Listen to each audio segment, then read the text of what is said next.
Praise lord everybody, welcome to our YouTube channel. आमच्या YouTube चॅनलवर तुमचं स्वागत आहे. जर तुम्ही सबस्क्राईब केलं तर जरूर सबस्क्राईब करा आणि इतरांना देखील शेअर करा, अशासाठी की ते देखील आशीर्वादित होतील. आज आपण पाहणार आहोत यॉहन कृष्णवर्तमान याचा 20वा अध्याय आणि 17व्या वचनामध्ये प्रभू येशू ख्रिस्त ज्या मरणातून जिवंत होतो त्यावेळेला तो मरियेला दर्शन देतो आणि मरियेला म्हणतो की मला बिलगू नको. प्रभू असं तिला का म्हणतो की मला बिलगू नको? कारण प्रभू येशू ख्रिस्ताची अशी इच्छा आहे की मरियेने तात्पुरत्या गोष्टींकडे लक्ष न लावता जी जबाबदारी आहे त्याच्याकडे लक्ष लावावं.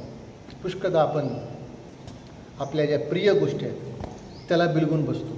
आपली प्रॉपर्टी, धन दौलत, संपत्ती, नातेवाईक, पती पत्नी, मुलगा मुलगी बिलगून बसतो. आपण त्यांना धरून ठेवतो. पण प्रभू म्हणतो मला धरून ठेवू नकोस.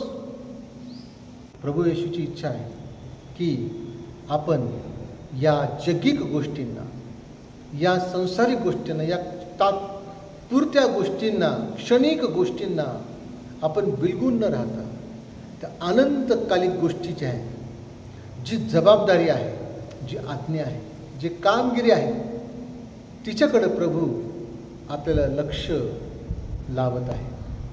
म्हणून या दिवसामध्ये प्रभूने आपल्याला जी कामगिरी दिलेली आहे, जी जबाबदारी दिलेली आहे, त्याच्याकडे आपण लक्ष लावलं पाहिजे. प्रभू म्हणतो की जाऊन माझ्या भावांना सांग मी जिवंत आहे.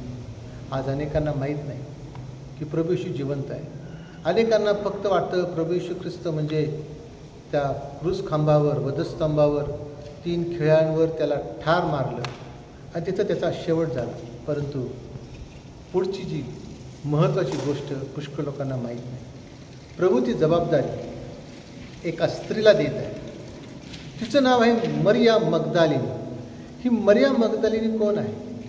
तर पवित्र शास्त्राने सांगितलं की तिच्यामध्ये 7 भूतं होती, 7 अशुद्ध आत्मे जिच्यामध्ये होते. प्रभू तिचा उपयोग करत आहे एक प्रेषित म्हणून, प्रेषितांना सांगण्यासाठी. हीच स्त्री पहिली प्रेषित झाली, पहिली सुवार्तिक झाली की जिने प्रेषितांना सुवार्ता सांगितली. तिचं पार्श्वभूमी एक वाईट असेल, तिची पार्श्वभूमी चांगली नव्हती, ती काही धार्मिक परिवारातून आली नव्हती, ती एक साधी स्त्री होती. परंतु प्रभू येशूने तिची निवड केली. आपली पार्श्वभूमी, आपला भूतकाळ किती वाईट असो, प्रभू आपल्याला आज जबाबदारी देत आहे. प्रभू बघत नाही आपला भूतकाळ कसा होता, आपण कसे होतो, आपलं शिक्षण, आपलं स्टेटस, समाजामधले आपली पद आणि स्थान प्रभू बघत नाही. प्रभू बघतो की काय आपण त्याची आज्ञा पाळायला तयार आहोत का.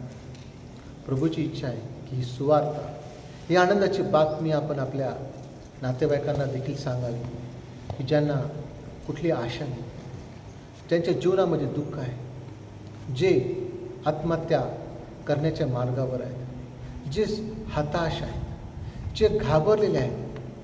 प्रभू त्यांना सांगत आहे भिवू नका, मी जिवंत आहे. प्रभू तुमचं जीवन बदलल्याशिवाय राहणार नाही. तुमचं कौटुंबिक, वैवाहिक, आर्थिक, सामाजिक, मानसिक जीवन प्रभू बदलल्याशिवाय राहणार नाही. कारण तो कबरेमध्ये नाही, तो वधस्तंभावरती नाही, तो तुमच्या बरोबर आहे. परमेश्वर, प्रभू येशू तुम्हाला आशीर्वादित करो. God bless you. Thank you for watching. इतरांना देखील शेअर करा, त्यांना देखील हे आशीर्वाद मिळू द्या आणि जरूर सबस्क्राईब देखील करा, अशासाठी की पुढचे व्हिडिओ तुम्हाला पहिल्यांदा पाहायला मिळतील. Thank you so much. आमेन.